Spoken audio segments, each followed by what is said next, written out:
ఏదైతే కర్నూలు జిల్లాకి సంబంధించినటువంటి బొమ్మిరెడ్డిపల్లెలో అక్కడ ఉన్నటువంటి వైఎస్ఆర్ కాంగ్రెస్ పార్టీ కుటుంబాలని తరిమివేయటం, వాళ్ళందరూ కోర్టుకు వెళ్ళడం, హైకోర్టు ఆదేశాలతో వాళ్ళందరూ తిరిగి రావటం, వాళ్ళందరికీ అక్కడ ఉండటానికి సంబంధించి సచివాలయంలో కూర్చోబెట్టి మాట్లాడుతూ ఉండగా ఒక్కసారిగా తెలుగుదేశం పార్టీ వాళ్ళు రాళ్లదాడి చేయడంతో పాటుగా ఆ సచివాలయ సిబ్బంది మీద కర్రలతో కట్టెలతో దాడులు చేయటం, ఈ సందర్భంగా జరిగిన పరిణామాలతో సచివాలయ ఉద్యోగులు బెంబేలెత్తిపోయారు.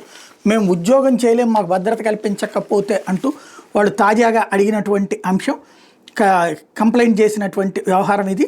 ఎంపీడీఓకి ఫిర్యాదు చేశారు. ఏదైతే గ్రామ పంచాయతీ సెక్రటరీ ఆధ్వర్యంలో 60 మంది, దాదాపుగా 10 మంది అనుకుంటా ఉద్యోగులు కలిసి అక్కడ ఉన్నటువంటి పోలీసు అధికారులకి ఈ తమ వినతి పత్రాలు అందజేశారు. సోమవారం ఉదయం గ్రామ సచివాలయంలో తాము విధి నిర్వహణలో ఉండగా 15 నుండి 20 మంది గ్రామానికి చెందిన టీడీపీ కార్యకర్తలు మద్యం మత్తులో మూకుమ్మడిగా నాటు కట్టెలతో వచ్చి సచివాలయం నుంచి బయటికి వెళ్లకుండా కొట్టి చంపుతామని బెదిరించి తమను దుర్భాషలాడారని వాపారు. దాని భయపడి సచివాలయం నుంచి బయటకు వెళ్తున్న కర్రలతో కొట్టే ప్రయత్నం చేశారన్నారు.